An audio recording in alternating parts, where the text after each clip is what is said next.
Assalamualaikum warahmatullahi wabarakatuh.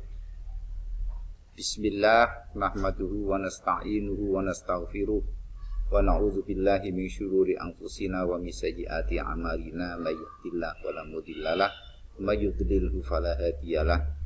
Asyhadu an la ilaha illallah wahdahu la syarikalah wa asyhadu anna Muhammadan abduhu wa rasuluh. Allahumma shalli wa sallim wa barik ala sayyidina Muhammad wa ala ali sayyidina Muhammad. Amma ba'du, anak-anakku sekalian, kelas 12.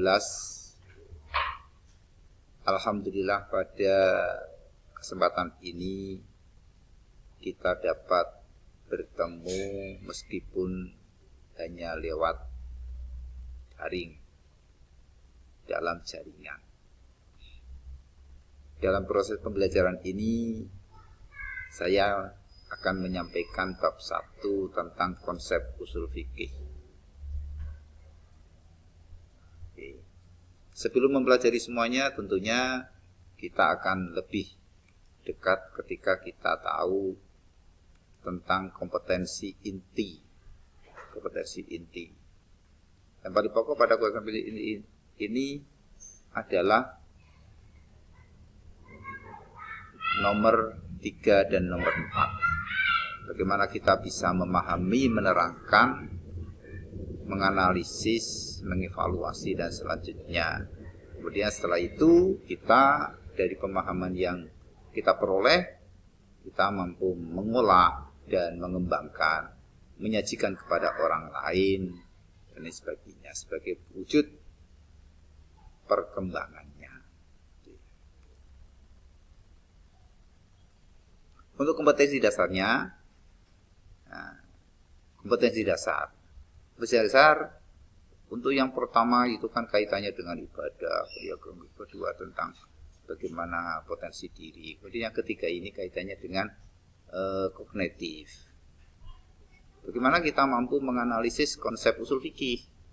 Usul fikih yang akan kita pelajari, kita bisa menganalisis. Yang dilanjutkan dengan hasil analisis itu, mampukah kita menyajikan hasilnya kepada orang lain?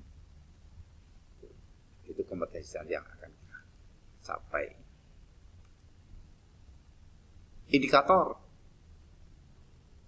Kalian bisa dianggap tercapai ataupun tidak berdasarkan indikator ini. Indikator untuk kognitifnya ada ini 311, 312, 313. Ini untuk kognitif. Mampukah kalian membedakan fikih dengan usul fikih? Mengorganisir konsep usul fikih? Menemukan makna tersirat fikih dan usul fikih? Merangkum hasil anak. Oh, ini yang keempat. Kaitannya dengan aplikatif.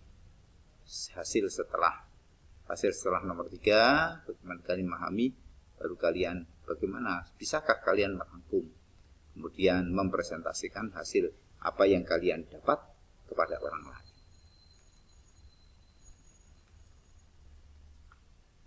Nah, peta konsepnya begini. Peta konsepnya, kalau fikih itu adalah ibarat ranting-ranting yang ada, maka usul fikih adalah batangnya. Jadi fikih ini dihasilkan dari usul fikih. Nah, usul fikih ini dari mana?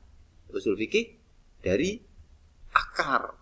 Akarnya adalah Al-Quran, hadis, as-sunnah, ilmu nahwu, ilmu sorof, tafsir, ilmu hadis, dan lain-lain. Kaitannya dengan dasar-dasar. Jadi orang baru akan memahami atau bisa menguasai ilmu usul fikih ini ketika yang akarnya ini bisa dikuasai.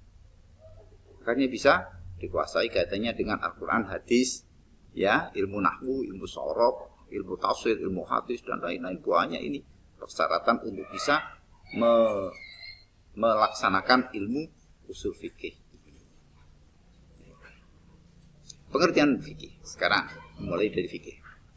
Secara bahasa, fikih berasal dari kata kerja dasar bahasa Arab, faqaha yafqahu fikih, yang memiliki beberapa arti, yaitu memahami secara mendalam, mengerti, dan ahli. Paham di sini maksudnya adalah paham dan mengerti maksud yang dibicarakan. Tidak hanya sekedar paham apalah, tapi paham maksud pembicaraan yang ada. Kemudian secara istilah, fikih adalah huwa majmu'atul ahkami syar'iyyah al-amaliyah al-mustafadati min adillatiha at-tafsiliyah. Fikih adalah kumpulan ketetapan hukum syara' yang berkenaan dengan perbuatan manusia yang diambil dari dalil-dalilnya yang jelas dan terinci. Itulah pengertian fikih. Jadi fikih itu sudah rinci bagaimana hukumnya sholat, bagaimana hukumnya puasa, zakat, dan lain sebagainya. Sudah rinci pada hal-hal itu. Misalnya sholat wajib. Kenapa wajib? Prosesnya dari mana? Lah itu dari usul fikih itu nanti. Pengertian usul fikih. Secara bahasa, al-usul bentuk jamak dari al-aslu yang berarti dasar atau landasan bagi lainnya. Secara istilah, ya, usul fikih adalah al-qawaidul kulliyah allati yatawassul biha ila fahmi nususil kitab was sunnah. Usul fikih adalah kaidah-kaidah kulliyah yang digunakan oleh seorang mujtahid untuk memahami nas Alkitab dan as-sunnah. Berupa kaidah-kaidah untuk bisa memahami tentang Al-Quran dan as-sunnah. Itu objek pembahasan fikih. Objeknya adalah perbuatan mukallaf. Perbuatan mukallaf itu nanti ada bentuk ibadah, ada bentuk muamalah, ada bentuk jinayat, munakahat, bahkan sia-sia, politik, ya. Muamalah kaitannya dengan hubungan sesama manusia, jinayat kaitannya dengan kriminalitas, munakahat kaitannya dengan pernikahan, sia-sia kaitannya dengan politik. Itu objek pembahasan usul fikih. Objek pembahasan usul fikih yaitu syariat yang bersifat kuli. Syariat yang bersifat kuli itu didapat dari Al-Quran maupun As-Sunnah. Ada lafadz nas dari segi bentuk cakupan dan dilalahnya, lafadz nas dari segi jelas dan tidak jelasnya, serta macam-macam tingkatannya, lafadz nas dari segi penggunaannya, hukum syarak dalam kaitannya dengan makna hukum, pembagian hukum, dan objek-objek serta lainnya. Sumber-sumber juga objeknya sumber-sumber hukum yang lain. Ada sumber hukum kaitannya dengan maslahatul musalah, ada istihsan dan lain sebagainya. Itulah. Itu. Jadi lafadz nas itu kaitannya ya dimaksud lafadz-lafadz yang terdapat dalam Al-Qur'an maupun hadis atau ijma. Tujuan mempelajari fikih. Pertama tujuannya adalah untuk menetapkan dan memutuskan serta menerapkan hukum, juga untuk mengetahui hukum syarak yang berkenaan dengan perbuatan dan perkataan seseorang. Untuk langsung wujud, misalnya kaitannya dengan sengketa tanah. Kemudian tanah itu milik siapa? Tanah itu hak siapa? Maka harus dicari solusinya secara, yaitu penetapan secara fikih. Mengetahui mana yang halal dan mana yang haram, mana yang boleh dan mana yang tidak boleh. Itu kita jual beli, mana jual beli yang boleh, mana jual beli yang tidak boleh, misalnya.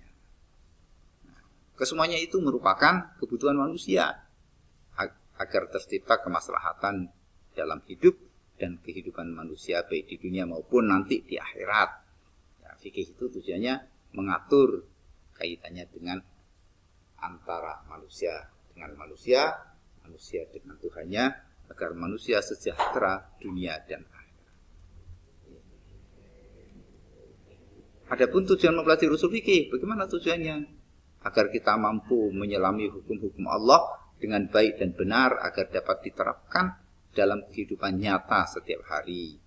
Kemudian mengetahui kaidah-kaidah dan cara-cara yang digunakan oleh para fuqaha atau mujtahid dalam istinbat hukum syara, memelihara agama dan sendi-sendi hukum syariat beserta dalil-dalilnya. Juga mampu menghadapi dan menjawab kasus-kasus baru yang tidak ditemukan dalilnya dalam nas-nas tekstual. Jadi perkembangan hukum itu selalu berkembang sesuai dengan perkembangan zaman. Dulu tidak ada kapal terbang, sekarang sudah ada kapal terbang. Kemudian ada hukum bagaimana sholat di kapal terbang. Lah kita di hadisnya, di Qur'annya ya nggak bakalan ketemu. Wong zaman itu belum ada kapal terbang. Maka untuk bisa mengetahui dalilnya, hukumnya, maka dari usul fikih kemudian digali Al-Quran dan hadis mana yang sekiranya pas untuk menetapkan hukum sholat di kapal terbang. Analisa pertumbuhan dan perkembangan fikih. Pertama, periode Nabi dan masa kedatangan Islam. Kedua, periode sahabat dan tabi'in. Ketiga, periode kodifikasi atau tadwin fikih dan kematangannya. Keempat, periode berhentinya ijtihad. Dan kelima, merupakan periode kebangkitan.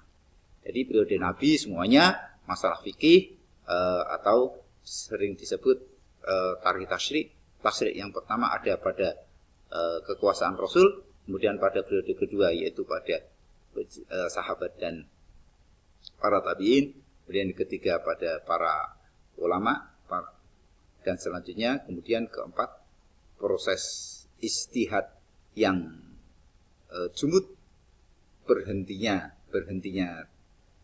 perkembangan hukum dikarenakan hal-hal kepentingan tertentu. Lalu setelah itu terbuka kembali berkaitan dengan masalah perkembangan hukum. Analisa pertumbuhan dan perkembangan usul fikih. Ya. Yang pertama pada generasi sahabat. Pada generasi sahabat kita kenal ada Umar bin Khattab, Ibnu Mas'ud dan Ali bin Abi Thalib. Bagaimana Umar bin Khattab memberikan hukum kaitannya dengan pembuatan perkantoran misalnya, atau menghukum kepada orang banyak yang membunuh satu orang dengan kisos semuanya. Itu hasil-hasil ijtihad Umar bin Khattab banyak sekali, bahkan ada kitabnya fikih Umar itu ada. Ibnu Mas'ud juga demikian, juga Ali bin Abi Thalib. Itu pada generasi sahabat orang-orang itu. Pada generasi tabi'in ada Sa'id bin Musayyab yang berada di Makkah, ada Ibrahim An-Nakhai yang berada di Irak. Dua-duanya masing-masing mengembangkan tata cara hukum yang mana semuanya sudah mulai menggunakan apa itu yang sekarang disebut maslahatul mursalah atau satu syariah itu. Sebagai generasi penerusnya ada Imam Abu Hanifah yang hidup pada tahun 80 sampai 150 Hijriah. Kemudian ada Imam Malik bin Anas yang hidup tahun 93 sampai 179 Hijriah. Imam Syafi'i yang hidup pada tahun 150 sampai 204 Hijriah. Imam Ahmad bin Hanbal yang hidup pada tahun 164 sampai 241 Hijriah. Itu generasi-generasi imam madhab. Ya, yang mana imam madhab itu mengembangkan dari para gurunya yang ada. Nah, yang perlu kita perjelas adalah tentang kedudukan Imam Syafi'i. Imam Syafi'i adalah penyusun kitab usul fikih pertama yang ditulisnya dalam kitab Ar-Risalah setelah beliau melakukan penelitian dan kajian dari berbagai kemajuan pemikiran dalam bidang hukum Islam. Jadi beliau meneliti para ulama dalam menghasilkan fikih itu. Bagaimana cara berpikir mereka sehingga menghasilkan hukum. Ada yang menggunakan maslahatul mursalah, ada yang menggunakan satu syariah, ada yang menggunakan al-uruf dan lain sebagainya. Itu kemudian disimpulkan oleh Imam Syafi'i. Nah, Imam Abu Abdillah Muhammad bin Idris Asy-Syafi'i yang dikenal dengan nama Imam Syafi'i merupakan bapak usul fikih. Demikianlah anak-anakku sekalian, tentang pelajaran pertama mengenai usul fikih dan fikih. Terima kasih, semoga bermanfaat dan sampai jumpa lagi pada kesempatan berikutnya. Mohon maaf atas segala kekurangan. Wassalamualaikum warahmatullahi wabarakatuh.